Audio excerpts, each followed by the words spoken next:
Hello students, I am Sukhvinder Kaur from Department of Economics, GGDST College Haryana Hoshiarpur. ਅੱਜ ਦੇ ਇਸ lecture ਦੇ ਵਿੱਚ ਅਸੀਂ ਸਰਵਜਨਕ ਖਰਚ ਦੇ ਸਿਧਾਂਤ ਜਾਂ ਨਿਯਮ ਕੈਨਨਸ ਔਰ ਪ੍ਰਿੰਸੀਪਲਸ ਆਫ ਪਬਲਿਕ ਐਕਸਪੈਂਡੀਚਰ ਕਰਨ ਜਾ ਰਹੇ ਹਾਂ। ਸਰਵਜਨਕ ਖਰਚ ਜੋ ਅਸੀਂ ਲਾਸਟ ਲੈਕਚਰ ਦੇ ਵਿੱਚ ਕੀਤਾ ਸੀ, ਦੇਸ਼ ਦੀ ਸੈਂਟਰ, ਸਟੇਟ ਜਾਂ ਲੋਕਲ ਗੌਰਮੈਂਟਸ ਦੁਆਰਾ ਪਬਲਿਕ ਵੈਲਫੇਅਰ ਦੇ ਲਈ ਜਾਂ ਡਿਫੈਂਸ ਦੇ ਲਈ ਕੀਤਾ ਜਾਣ ਵਾਲਾ ਖਰਚ ਹੈ ਜਿਹੜਾ ਉਹ ਸਰਵਜਨਕ ਖਰਚ ਕਹਾਉਂਦਾ ਹੈ। ਸਰਵਜਨਕ ਖਰਚ ਕੁਝ ਕੁ ਸਿਧਾਂਤਾਂ 'ਤੇ ਆਧਾਰਿਤ ਹੁੰਦਾ। ਸਰਵਜਨਕ ਖਰਚ ਉਹਨਾਂ ਸਿਧਾਂਤਾਂ ਦੇ ਅਨੁਸਾਰ ਕੀਤਾ ਜਾਣਾ ਚਾਹੀਦਾ ਤਾਂ ਜੋ ਸਰਵਜਨਕ ਖਰਚ ਹੈ ਜੋ ਸਰਕਾਰਾਂ ਖਰਚ ਕਰਦੀਆਂ ਉਹਦਾ ਵੱਧ ਤੋਂ ਵੱਧ ਲਾਭ ਪ੍ਰਾਪਤ ਹੋ ਸਕੇ।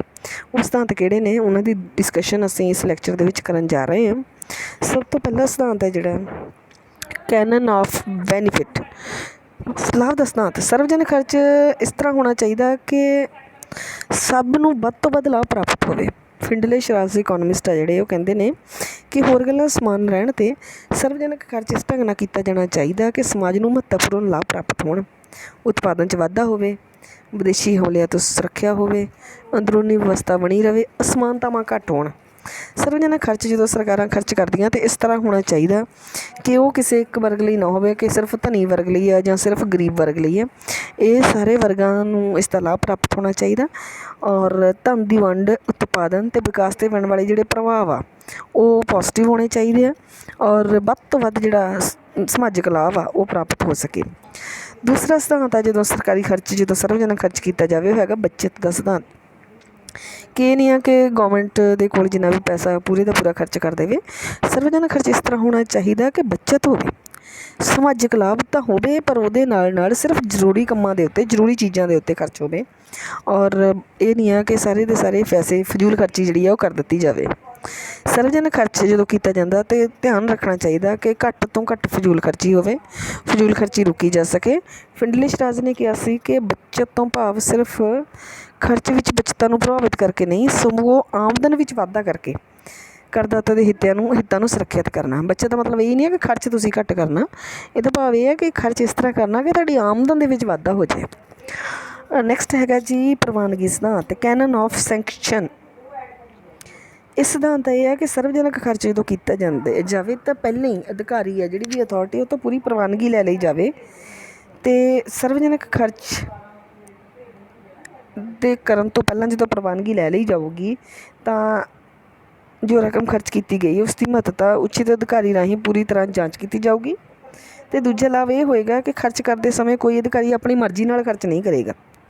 ਅਤੇ ਇਹਦੇ ਵਿੱਚ ਇਹ ਹੋਏਗਾ ਕਿ ਜਦੋਂ ਤੁਸੀਂ ਇੱਕ ਅਧਿਕਾਰੀ ਤੋਂ, ਇੱਕ ਕਿਸੇ ਇੰਸਟੀਚਿਊਟ ਤੋਂ, ਕਿਸੇ ਇੰਸਟੀਟਿਊਸ਼ਨ ਤੋਂ, ਕਿਸੇ ਇੱਕ ਵਿੰਗ ਤੋਂ ਤੁਸੀਂ ਜਦੋਂ ਪਰਮਿਸ਼ਨ ਲਈ ਹੋਈ ਹੈ, ਕਿਸੇ ਇੱਕ ਕਮੇਟੀ ਤੋਂ ਪਰਮਿਸ਼ਨ ਲਈ ਹੋਈ ਹੈ ਅਤੇ ਉਹਦੇ ਵਿੱਚ ਉਹਨਾਂ ਨੇ ਵੀ ਪੂਰਾ ਡਿਸਾਈਡ ਕੀਤਾ ਹੋਏਗਾ ਕਿ ਜਿੱਥੇ ਸੱਚੀ ਜ਼ਰੂਰੀ ਹੋਏਗਾ ਉੱਥੇ ਹੀ ਖਰਚ ਕੀਤਾ ਜਾਏਗਾ, ਜਿੱਥੇ ਜ਼ਰੂਰੀ ਹੋਏਗਾ ਉੱਥੇ ਹੀ ਖਰਚ ਕੀਤਾ ਜਾਏਗਾ ਅਤੇ ਉਹਦੀ ਜਿਹੜੀ ਫਜ਼ੂਲ ਖਰਚੀ ਜਾਂ ਉਹਦੇ ਕਿਤੇ ਮਿਸਯੂਜ਼ ਦੀ ਸੰਭਾਵਨਾ ਆ ਉਹ ਘੱਟ ਜਾਏਗੀ ਅਤੇ ਆਡਿਟ ਕਰਨਾ ਵੀ ਸੌਖਾ ਹੋਏਗਾ।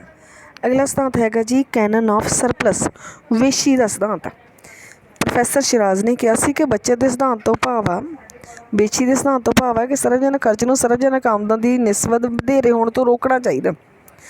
ਕਿ ਸਰਕਾਰਾਂ ਜਦੋਂ ਖਰਚ ਕਰਦੀਆਂ ਤਾਂ ਆਪਣੀ ਆਮਦਨ ਦੇ ਵਿੱਚੋਂ ਹੀ ਕਰਦੀਆਂ ਅਤੇ ਆਮ ਕਰਕੇ ਘਾਟੇ ਦੇ ਬਜਟ ਪਾਸ ਕਰ ਦਿੱਤੇ ਜਾਂਦੇ ਕਿ ਖਰਚ ਜ਼ਿਆਦਾ ਅਤੇ ਆਮਦਨ ਘੱਟ, ਪਰ ਫਿਰ ਵੀ ਸਰਕਾਰਾਂ ਨੂੰ ਕੋਸ਼ਿਸ਼ ਕਰਨੀ ਚਾਹੀਦੀ ਹੈ ਕਿ ਘਾਟੇ ਦੇ ਬਜਟ ਘੱਟ ਪਾਸ ਕੀਤੇ ਜਾਣ, ਜਿਹੜਾ ਤੁਹਾਡਾ ਖਰਚਾ ਉਹ ਤੁਹਾਡੀ ਆਮਦਨ ਤੋਂ ਘੱਟ ਹੀ ਹੋਵੇ।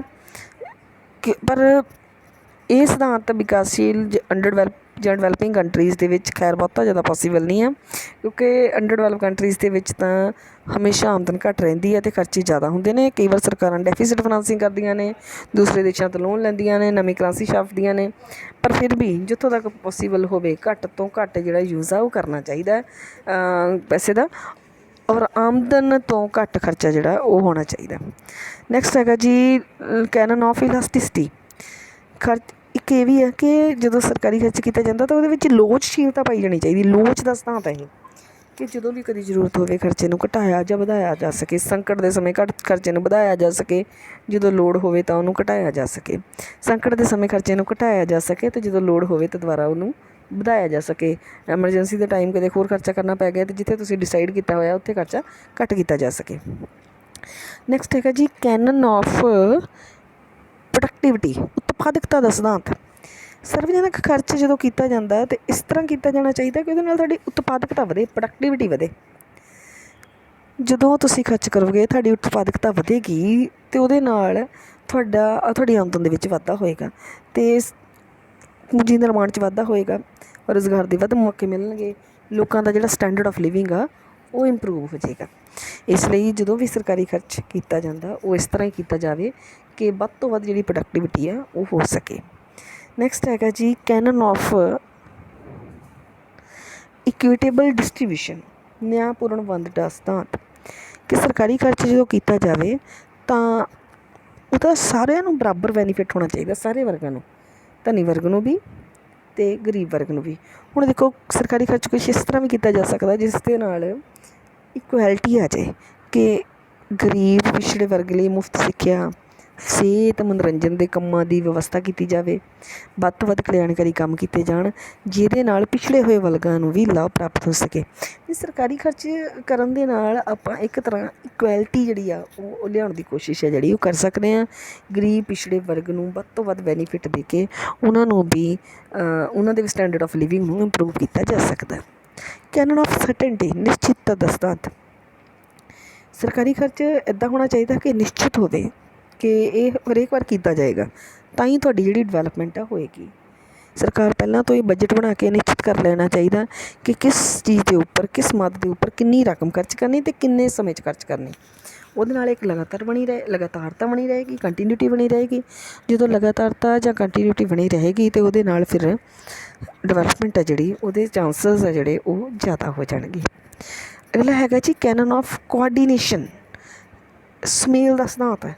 ਹੁਣ ਅਸੀਂ ਜਿਸ ਦਿਨ ਮੀਨਿੰਗ ਕੀਤਾ ਸੀ ਅਸੀਂ ਉੱਥੇ ਕੀਤਾ ਸੀ ਕਿ ਸਰਵਜਨਕ ਖਰਚ ਕੀ ਹੁੰਦਾ, ਸੈਂਟਰ, ਸਟੇਟ ਜਾਂ ਲੋਕਲ ਗੌਰਮੈਂਟਸ ਦੁਆਰਾ ਕੀਤਾ ਜਾਣ ਵਾਲਾ ਖਰਚ। ਹੁਣ ਇਹ ਅਲੱਗ-ਅਲੱਗ ਗੌਰਮੈਂਟਸ ਕਰਦੀਆਂ, ਸੈਂਟਰ ਗੌਰਮੈਂਟ ਵੀ ਕਰਦੀ ਪਈ ਆ, ਸਟੇਟ ਗੌਰਮੈਂਟ ਵੀ ਕਰਦੀ ਪਈ ਆ, ਲੋਕਲ ਗੌਰਮੈਂਟ ਵੀ ਕਰਦੀ ਪਈ ਆ ਅਤੇ ਖਰਚ ਹੁਣ ਇਸ ਤਰ੍ਹਾਂ ਹੀ ਕੀਤਾ ਜਾਣਾ ਚਾਹੀਦਾ ਕਿ ਸਾਰੀਆਂ ਗੌਰਮੈਂਟਸ ਦੁਆਰਾ ਕੀਤਾ ਗਿਆ ਖਰਚ ਉਹਦੇ ਵਿੱਚ ਕੋਆਰਡੀਨੇਸ਼ਨ ਹੋਵੇ। ਇਹ ਨਾ ਹੋਵੇ ਕਿ ਇੱਕ ਚੀਜ਼ ਦੇ ਉੱਤੇ, ਇੱਕ ਮਦ ਦੇ ਉੱਤੇ, ਇੱਕ ਸੈਕਟਰ ਦੇ ਉੱਤੇ ਸਾਰੀਆਂ ਗੌਰਮੈਂਟਸ ਖਰਚ ਕਰ ਦੇਣ ਅਤੇ ਦੂਸਰੇ ਦੇ ਉੱਤੇ ਕੋਈ ਵੀ ਨਾ ਕਰੇ। ਇਸ ਤਰ੍ਹਾਂ ਨਹੀਂ ਹੋਣਾ ਚਾਹੀਦਾ। ਇਹਦੇ ਵਿੱਚ ਪ੍ਰੋਪਰ ਕੋਆਰਡੀਨੇਸ਼ਨ ਹੋਣੀ ਚਾਹੀਦੀ ਆ। ਪੂਰਾ ਹੋਣਾ ਚਾਹੀਦਾ ਕਿ ਇਹ ਸੈਂਟਰ, ਸਟੇਟ ਅਤੇ ਲੋਕਲ ਗੌਰਮੈਂਟਸ ਆ ਜਿਹੜੀਆਂ ਉਹਨਾਂ ਨੇ ਕਿਹੜੀਆਂ ਮਦਾਂ 'ਤੇ ਕਿੰਨੀ ਮਾਤਰਾ 'ਚ ਖਰਚ ਕਰਨਾ।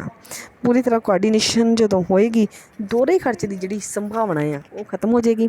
ਇਹ ਨਹੀਂ ਆ ਕਿ ਦੋਹਰਾ ਖਰਚ ਹੁੰਦਾ ਅਤੇ ਕੋਈ ਫਜ਼ੂਲ ਖਰਚੀ ਹੁੰਦੀ ਹੈ, ਪਰ ਇਹ ਆ ਕਿ ਦੋਹਰਾ ਖਰਚ ਕਰਨ ਦੀ ਬਜਾਏ ਅਸੀਂ ਸਾਰਿਆਂ ਦੇ ਉੱਤੇ ਥੋੜ੍ਹਾ ਬਰਾਬਰ ਖਰਚ ਕਰ ਦਈਏ ਜਿਹਦੇ ਨਾਲ ਸਾਰੇ ਸੈਕਟਰ ਇਕੱਠੇ ਸਾਡੇ ਡਿਵੈਲਪ ਕਰ ਜਾਣ ਅਤੇ ਜਿਹਦੇ ਨਾਲ ਸਾਡੀ ਜਿਹੜੀ ਇਕਨੋਮਿਕ ਡਿਵੈਲਪਮੈਂਟ ਆ ਉਹ ਜ਼ਿਆਦਾ ਵਧੀਆ ਤਰ੍ਹਾਂ ਦੇ ਨਾਲ ਹੋ ਸਕੇ, ਲੋਕਾਂ ਨੂੰ ਉਹਦਾ ਜ਼ਿਆਦਾ ਬੈਨੀਫਿਟ ਆ ਜਿਹੜਾ ਉਹ ਮਿਲ ਸਕੇ, ਸਾਰੇ ਸੈਕਟਰਸ ਨੂੰ ਜਿਹੜਾ ਸਰਵਜਨਕ ਖਰਚ ਦਾ ਬੈਨੀਫਿਟ ਆ, ਲਾਭ ਆ ਉਹ ਪ੍ਰਾਪਤ ਹੋ ਸਕੇ। ਅਗਲਾ ਮਿਸਲੇਨੀਅਸ ਹੈ, ਫੁਟਕਲ। ਸਰਵਜਨਕ ਖਰਚਾ ਜਦੋਂ ਕੀਤਾ ਜਾਂਦਾ ਉੱਪਰ ਤਾਂ ਆਪਾਂ ਲਿਖ ਦਿੱਤਾ ਕਿ ਤੁਹਾਡਾ ਸਿਧਾਂਤ ਆ, ਤੁਹਾਡੇ ਸਿਧਾਂਤ ਆ ਕਿ ਤੁਹਾਡਾ ਜਿਹੜਾ ਖਰਚਾ ਉਹਦੇ ਵਿੱਚ ਲਾਭ ਦਾ ਸਿਧਾਂਤ ਵੀ ਹੋਵੇ ਕਿ ਵੱਧ ਤੋਂ ਵੱਧ ਲੋਕਾਂ ਨੂੰ ਉਹਦਾ ਲਾਭ ਮਿਲੇ। ਬੱਚੇ ਦਾ ਸਿਧਾਂਤ ਵੀ ਹੋਵੇ ਕਿ ਜਿੱਥੋਂ ਤੱਕ ਕੋਸ਼ਿਸ਼ ਕੀਤੀ ਹੈ ਜਾਵੇ ਕਿ ਉਹ ਆਮਦਨ ਨਾਲੋਂ ਘੱਟ ਹੀ ਕੀਤਾ ਜਾਵੇ ਅਤੇ ਤੁਹਾਡੀ ਆਮਦਨ ਦੇ ਵਿੱਚ ਵਾਧਾ ਵੀ ਹੋਵੇ, ਪ੍ਰੋਡਕਟਿਵਿਟੀ ਵਧੇ।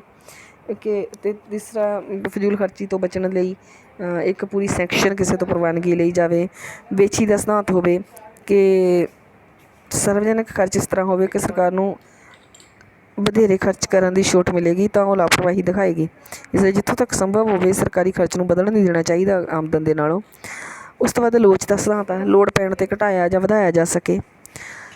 ਪ੍ਰੋਡਕਟਿਵਿਟੀ ਦਾ ਸਿਧਾਂਤ ਹੈ, ਉਤਪਾਦਕਤਾ ਦਾ ਸਿਧਾਂਤ ਹੈ ਕਿ ਤੁਹਾਡੀ ਆਊਟਪੁੱਟ ਦੇ ਵਿੱਚ ਵਾਧਾ ਹੋਵੇ ਤਾਂ ਹੀ ਤੁਹਾਡੀ ਆਮਦਨ ਵਧੇਗੀ, ਲੋਕਾਂ ਦਾ ਸਟੈਂਡਰਡ ਆਫ ਲਿਵਿੰਗ ਇੰਪਰੂਵ ਹੋਏਗਾ। ਨਿਆਂਪੂਰਨ ਵੰਡ ਦਾ ਸਿਧਾਂਤ ਹੈ ਕਿ ਇਹਦੇ ਰਾਹੀਂ ਗਰੀਬ ਵਰਗ ਨੂੰ ਵੀ ਜਿਹੜਾ ਬੈਨੀਫਿਟ ਆ ਉਹ ਮਿਲਣਾ ਚਾਹੀਦਾ ਹੈ। ਨਿਸ਼ਚਿਤਤਾ ਦਾ ਸਿਧਾਂਤ ਹੈ ਕਿ ਨਿਸ਼ਚਿਤ ਹੋਵੇ, ਪੱਕਾ ਪਤਾ ਹੋਵੇ ਕਦੋਂ ਹੋਣਾ, ਕਿੰਨੀ ਮਾਤਰਾ 'ਚ ਹੋਣਾ, ਕਿੰਨੇ ਟਾਈਮ 'ਚ ਖਰਚ ਜਿਹੜਾ ਕੀਤਾ ਜਾਣਾ। ਸੈਂਟਰ, ਸਟੇਟ ਗੌਰਮੈਂਟਸ ਦੁਆਰਾ ਕੀਤੇ ਗਏ ਜਿਹੜੇ ਖਰਚ ਆ ਉਹਨਾਂ ਦੇ ਵਿੱਚ ਕੋਆਰਡੀਨੇਸ਼ਨ ਹੋਵੇ, ਉਹਦੇ ਵਿੱਚ ਸੁਮੇਲ ਹੋਵੇ। ਅਤੇ ਮਿਸਲੇਨੀਅਸ ਦੇ ਵਿੱਚ ਇਹ ਆ ਕਿ ਖਰਚ ਕਰਨ ਦੀ ਵਿਧੀ ਨੂੰ ਧਿਆਨ 'ਚ ਰੱਖਿਆ ਜਾਵੇ। ਖਰਚ ਕਿਸ ਤਰੀਕੇ ਦੇ ਨਾਲ ਕੀਤਾ ਜਾਣਾ ਜਿਹਦੇ ਨਾਲ ਖਰਚ ਤੁਹਾਡਾ ਘੱਟ ਰਹੇ ਅਤੇ ਬੈਨੀਫਿਟ ਆ ਜਿਹੜਾ ਜ਼ਿਆਦਾ ਰਹੇ। ਅਤੇ ਜਿਹੜਾ ਇੱਕ ਖਰਚ ਆ ਇਹ ਨਹੀਂ ਆ ਕਿ ਹੁਣ ਦੀ ਸਿਚੁਏਸ਼ਨ ਤੁਸੀਂ ਦੇਖੀ ਹੁਣ ਦੀ 15 ਦਿਨ ਦੀ 20 ਦਿਨ ਦੀ ਜਾਂ ਮਹੀਨੇ ਦੀ 2 ਮਹੀਨੇ ਦੀ ਸਿਚੁਏਸ਼ਨ ਦੇਖੀ ਤਾਂ ਉਹਦੇ ਹਿਸਾਬ ਨਾਲ ਹੀ ਖਰਚ ਕਰ ਦਿੱਤਾ ਜਾਵੇ। ਸਗੋਂ ਉਸ ਦਾ ਫਿਊਚਰ ਦੇ ਉੱਤੇ ਕੀ ਇੰਪੈਕਟ ਪਏਗਾ, ਫਿਊਚਰ ਦੇ ਉੱਤੇ ਪੈਣ ਵਾਲੇ ਇੰਪੈਕਟ ਨੂੰ ਵੀ ਧਿਆਨ 'ਚ ਰੱਖ ਕੇ ਖਰਚ ਕੀਤਾ ਜਾਣਾ ਹੀ ਚਾਹੀਦਾ। ਸਰਕਾਰਾਂ ਦਾ ਖਰਚ ਕੋਈ ਸ਼ਾਰਟ ਪੀਰੀਅਡ ਦਾ, ਕੋਈ 6 ਮੰਥ ਦਾ, ਕੋਈ 1 ਸਾਲ ਦਾ ਖਰਚ ਨਹੀਂ ਹੋਣਾ ਚਾਹੀਦਾ। ਥੋੜ੍ਹੇ ਲੰਬੇ ਟਾਈਮ ਲਈ ਸੋਚ ਕੇ ਕੀਤਾ ਜਾਣ ਵਾਲਾ ਖਰਚਾ ਇਹ, ਔਰ ਇਹ ਫਿਊਚਰ ਨੂੰ ਧਿਆਨ 'ਚ ਰੱਖ ਕੇ ਕੀਤਾ ਜਾਵੇ।